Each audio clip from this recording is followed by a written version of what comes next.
ہر نوجوان جو بچہ جب بالغ ہو جائے وہ صحبی حیثیت ہو تو 18 سے 20 سال کی عمر میں بچوں کی شادیاں کر دی جائیں، ان کے اوپر گھرداری کی ذمہ داریاں آ جائیں تو یہ معاملہ رک سکتا ہے۔ ہمارے ہاں ہوتا کیا ہے، 34 سال 35 سال تک نہ بیٹیوں کی شادی ہو رہی ہے نہ بیٹوں کی ہو رہی ہے، تو رزلٹ کیا آئے گا؟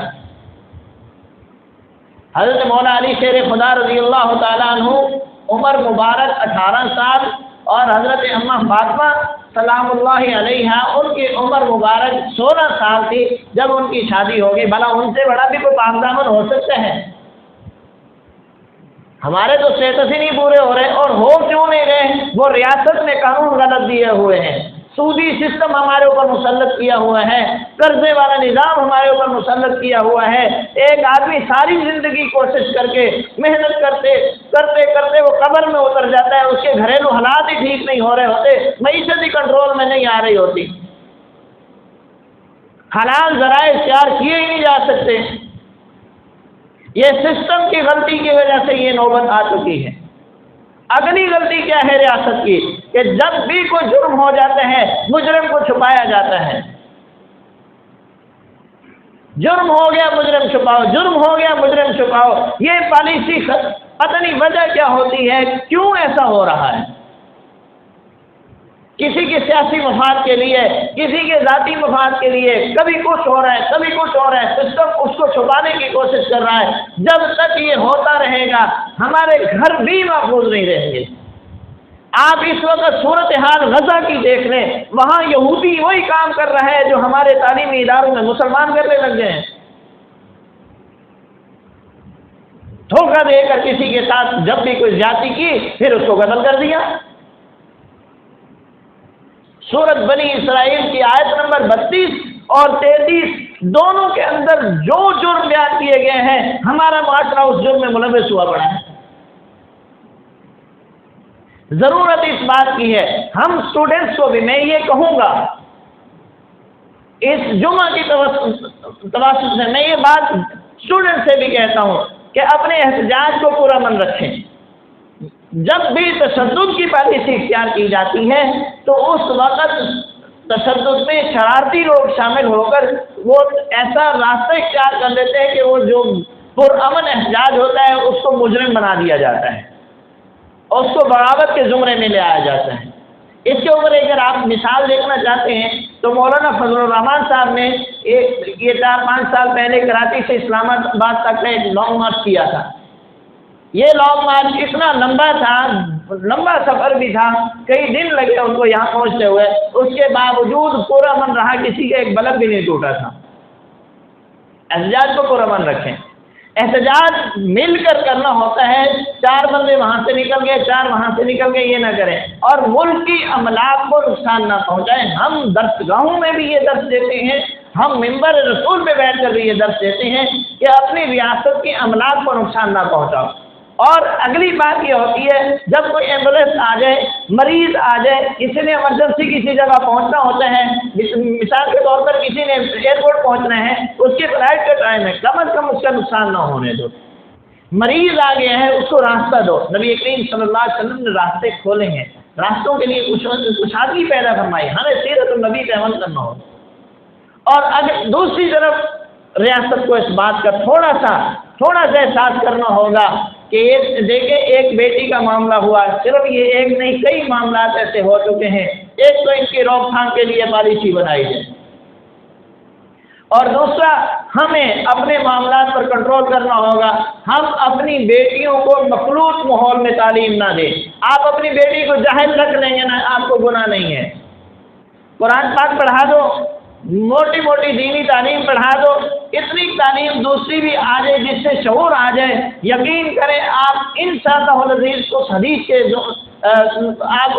کے مصداق بن جائیں گے کہ حضرت عائشہ رضی اللہ تعالیٰ نے فرماتی ہیں، نبی کریم صلی اللہ علیہ وسلم نے فرمایا جس نے 2 بیٹیوں کی تربیت کی، اچھی تربیت کی، ان کو نیک تربیت کرنے کے بعد بڑی ہو گئی، ان کی شادی کر دی اور وہ اپنے گھروں کو چلی گئی، قیامت والے دن یہ آدمی میرے ساتھ جنت میں یوں ہوگا، یوں 2 انگلیاں آپ علیہ السلام نے اٹھائیں اور فرمایا وہ میرے ساتھ یوں ہوگا جنت، کیا مطلب؟ اس کا مقام میرے قریب ہوگا۔ آپ علیہ السلام فرمایا میری رفاقت اس کو نصیب ہوگی۔ حضرت عائشہ فرماتی ہیں کہ میں نے اس وقت سوال کیا یا رسول اللہ اگر کسی کی 3 بیٹیاں ہوں، آپ نے فرمایا 3 والا بھی ایسا ہی ہے۔ پھر حضرت عائشہ فرماتی ہے اگر میں اس وقت سوال کر لیتی ایک بیٹی کے بارے میں تو آپ علیہ السلام اس وقت یہی فرماتے کہ ایک کے بارے میں بھی میرا یہی جواب ہے۔ تو آپ اپنی بیٹیوں کو تعلیم ضرور دلوائیں۔ ہاں سہولت ہے تو یونیورسٹی تک تعلیم دیں، میں تعلیم کے حق میں ہوں، کیوں میں نے خود کالجز کے اندر 7 سال پڑھایا ہے، میں اس سسٹم کو اندر سے دیکھ کر آیا ہوں۔ اندر جو کچھ ہو رہا ہے وہ میں یہاں نہیں بیان کرتا، برا بھی نہیں ہے لیکن اچھا بھی نہیں ہے۔ تعلیمی اداروں کے مالکان، ایک وقت تھا 2020 میں یہ جملہ کسی نے بولا تھا، اس وقت میں نے اس کے اوپر غصے میں ریکارڈ کروایا تھا اپنا بیان۔ میں نے یہ کہا تھا کہ تعلیمی اداروں میں بیٹھ کر تعلیم دلوانے والے وہ مافیات کیسے ہو سکتے ہیں، لیکن میں یہ بات اب کہتا ہوں، سسٹم کو دیکھنے کے بعد میں یہ کہتا ہوں کہ تعلیمی اداروں کے مالکان مافیات ہیں۔ نہ وہاں ٹیچر محفوظ ہیں پڑھانے والے، نہ ہم وہاں پر اسٹوڈنٹس کے حقوق کا خیال رکھا جاتا ہے۔ ہاں جس طرف سے پیسے کی بچت ہو جائے، جس طرف سے معاملات میں اپنی سپورٹ مل جائے، بس وہ حمایت اسی کی کرنی ہے، میرا ادارہ بچ جائے، کوئی مرتا ہے مر جائے، کسی کی عزت لٹتی ہے لٹ جائے، کچھ ہوتا ہے ہو جائے، ہم بچ جائیں، ہمارے تحفظ ہو جائے، ہمارا پیسہ مال و دولت بچ جائے۔ یہ پالیسیاں چل رہی ہیں اور ان کو کنٹرول کرنے کے لیے ہم میں سے کوئی بھی تیار نہیں۔ اور یہ بات میں خود ایک جگہ پر تھا، دفتر میں والد آیا، اس نے کہا یار میں تمہارے سامنے ہاتھ باندھتا ہوں، میرے بیٹے کو جانے دو، تمہیں جو فیس دے چکا ہوں وہ تمہیں معاف کی، مجھے جانے دو۔ وہ کہنے نہیں جی نہیں جانے نہیں، وہ کہتے میں تم سے جان چھڑوانا چاہتا ہوں، ہمیں جانے دو۔ تعلیمی اداروں میں یہ حالات ہوتے، اتنا گندا بہیو اسٹوڈنٹس کے ساتھ ہو رہا ہے، ٹیچرز کے ساتھ ہو رہا ہے تعلیم کے نام پر۔ اور کمزوری کیا ہے؟ سسٹم کی کمزوری ہے۔ ریاست تعلیم اگر صحیح انداز میں دیتی، کبھی بھی پرائیویٹ سیکٹر جو ہے وہ اس انداز سے کامیاب نہیں ہو سکتا تھا۔ پرائیویٹ ڈاکٹر بیٹھ جاتا ہے، اس کی سمجھ نہیں آتی وہ ڈاکٹر چاہتا کیا ہے۔ اس نے اگر کوئی 8-10 کروڑ روپے لگا کر وہ اپنی ڈگری لے لی ہے تو وہ سارا ہی نکالنا چاہتا ہے اور ایک دم سے نکالنا چاہتا ہے۔ میں بہت معذرت کے ساتھ کہتا ہوں، یہ سسٹم نہیں ہو رہا تو آپ مجھے بتا دو۔ دیکھیں کہیں پر آپ ریاست کو مجرم ٹھہرائیں گے، کہیں زیادہ تر ہم خود بھی مجرم ہوں گے اس موقع۔ ہماری خاموشی اور ہمارے غلط رویے ایک دوسرے کے ساتھ، یہ بھی ہمیں جرم تک لے جاتے ہیں۔ ہمیں ان باتوں کا خیال رکھنا ہوگا۔ ایک گاؤں کے لوگ ہیں، وہ کسی ایک کے ساتھ زیادتی ہوتی ہوئی دیکھ لیں تو یہ کہتے ہیں کہ اس کو کس نے کہا تھا کہ تو ایسا کر پہلے، اب اس کے ساتھ ہو رہا ہے تو برداشت کریں۔ ایک شہر کے لوگ ہیں تو وہ اسی بات پر ہیں۔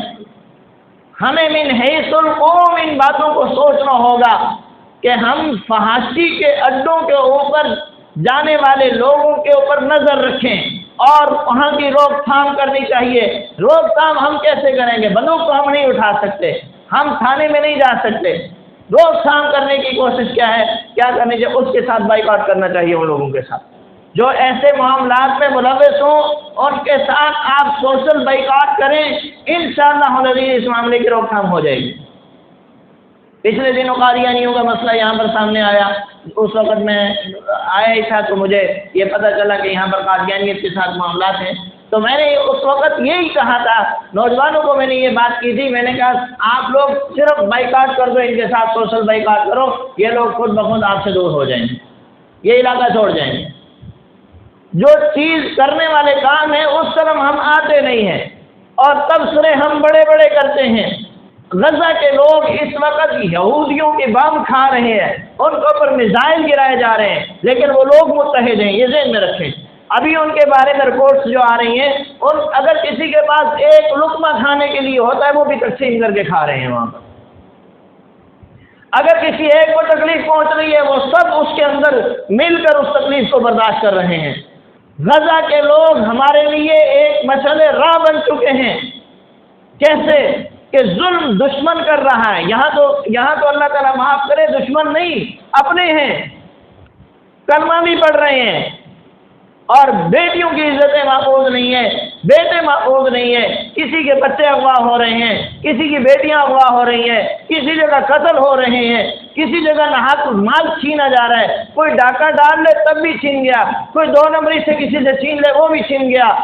یہ کیا ہے یہ سب؟ کوئی ہم یہودیوں کے پاس رہ رہے ہیں؟ کیا ہمارے اوپر حکومت کرنے والے عیسائی ہیں؟ کوئی ہندو ہیں ہمارے اوپر حکومتیں کرنے والے؟ یا جس علاقوں میں ہم رہ رہے ہیں وہاں ہم اقلیت میں ہیں اور یہودی اور عیسائی اور ہندو ہم پر اکثریت میں ہیں، وہ یہ سب کر رہے ہیں؟ ایسا کچھ بھی نہیں ہے، یہ صرف ہمارے اندر اپنی کمی ہے، اپنی کوتاہیاں ہیں، جس کے اوپر ہم نے قرآن کو بھی چھوڑ دیا، حدیث کو بھی چھوڑ دیا، خوف خدا بھی چھوڑ دیا۔ میں ایک بات کہتا ہوتا ہوں، میرے ساتھ ایک انگلش کے ٹیچر ہیں، لیکچرار ہیں وہ اس وقت، جب ان کے ساتھ بیٹھنا ہوتا تھا میں کہتا سر یہ بات ایسے ہے، کہتا نہیں سر آپ کچھ بھی نہ سوچو، صرف اتنی بات سوچ لو کہ مالک کے سامنے جب ہم نے پیش ہونا ہے اس بات کا جواب ہے ہمارے سامنے، یعنی آپ مالک کے سامنے جب جائیں گے ہم نے پیش ہونا ہے، ہم نے ہر ایک نے حساب دینا ہے، اللہ وہاں پر پوچھ لیں گے کہ یہ کیوں کیا، جواب ہے کسی کے پاس؟ یہاں اگر کوئی ایسے تو پوچھ لینا کہ یہ کام تم نے کیوں کیا، وہاں سے تم کیوں گزرے جب ہم نے راستہ روکا ہوا تھا، تو اس کیوں کا جواب نہیں ہے کسی کے پاس۔ کوئی MA پوچھ رہے کہ وہاں سے تم کیوں گزرے، یہ راستہ میرا تھا، تم نے ایسا کیوں کیا، تو وہاں جواب نہیں ہے ہمارے پاس۔ وہاں احکم الحاکمین ہے، مالک الملک ہیں، جس نے بنایا ہے پیدا کیا ہے، وہ اگر پوچھ لے گا کہ جب میں نے روک دیا تھا ایسا نہیں کرنا تم نے کیوں کیا۔ اور اگلی بات یہ ہے، میں نے شروع میں ایک بات گزارش کی کہ اللہ کے نبی کریم صلی اللہ علیہ وسلم کے پاس جانور بھی شکایات لے کر آتے تھے، آپ علیہ السلام داد رسی فرماتے تھے، اور حدیث پاک میں آتے ہیں انسان جو مسلمان ہیں ان کے اعمال ہر جمعرات اور سوموار کے دن نبی کریم صلی اللہ علیہ وسلم کی بارگاہ میں پیش کیے جاتے ہیں۔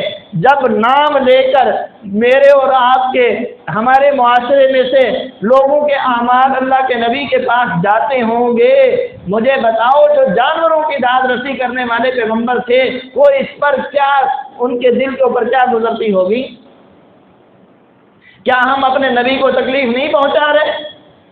یہ معاشرہ ہمارا نبی کریم صلی اللہ علیہ وسلم کے شفاعت کی امید لے کر نہیں پھر رہا، اور قیامت والے دن جس وقت حوض کوثر سے پیچھے ہٹا دیے جائیں گے اس کے سہارے پہ جائیں گے، وہاں کہاں جائیں گے؟ پھر وہاں سے ساری امتیں جمع ہو کر آدم علیہ السلام سے لے کر امت محمدیہ کے آخری تک یہ سارے کے سارے جمع ہو کر نبی کریم صلی اللہ علیہ وسلم کے در پر آئیں گے، اور اگر اس وقت آپ علیہ السلام نے بھی اپنا چہرہ مبارک موڑ لیا اور اپنی توجہ سے دور کر دیا اور اپنی رحمت سے دور کر دیا، پھر کون سا در ہے جس پر جانا ہے؟